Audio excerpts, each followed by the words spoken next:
Yes.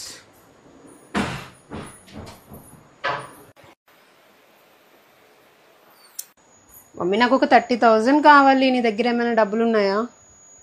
30,000? ఎందుకు?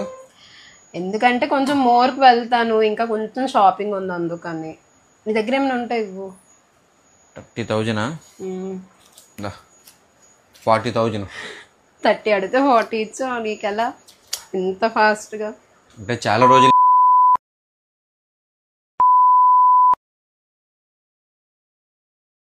చాలా మంది మంచి ప్రిడిక్షన్ కూడా చెప్తాను అనమాట. అందరుగా మంచి విన్ అవుతుంది. వాళ్ళతో పాటు నేను కూడా విన్ అయ్యి డబ్బులన్నీ సేవింగ్ చేశాను.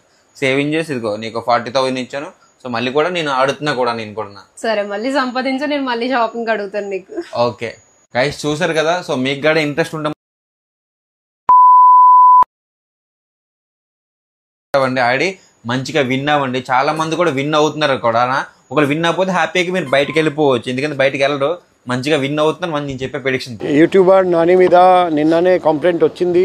కంప్లైంట్ రాగానే కేసు కూడా క్రిమినల్ కేసు రిజిస్టర్ చేయడం జరిగింది. ఇప్పుడు దర్యాప్తు చేస్తున్నాం. ఇంకా కొందరు ముందుకు వచ్చి కంప్లైంట్ ఇస్తున్నారండి. ఆ కంప్లైంట్ కూడా సేకరిస్తున్నాం. త్వరలో చట్టపరమైన చర్య తీసుకోవడం జరుగుతుంది. సార్ ముఖ్యంగా బెట్టింగ్ సంబంధించి ఎలాంటి నిఘా ఉంది సార్? మ్యాచ్ కూడా ఉంది కాబట్టి మీరు మేము కాన్స్టెంట్ నిఘా పెట్టాము సోషల్ మీడియా మీద. ఎవరైనా ఇటువంటి వీడియోస్ పెడితే మేము ఇలాగే కేసు కట్టి చర్య తీసుకుంటాం, చట్టపరమైన చర్య తీసుకుంటాం. పబ్లిక్కి కూడా రిక్వెస్ట్ చేస్తున్నాం, మీ నాలెడ్జ్లో ఇటువంటి వీడియోస్ ఉంటే online betting app, cricket betting app promote చేస్తున్న ఎవరైనా వీడియోస్ పోస్ట్ చేస్తే మా దృష్టికి తీసుకురండి.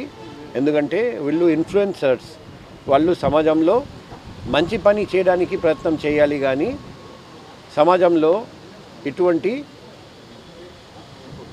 మహమ్మారి లాంటి క్రికెట్ బెట్టింగ్ ప్రోత్సహిస్తే ఎటువంటి పరిస్థితుల్లో సహించేది లేదు. Thank you.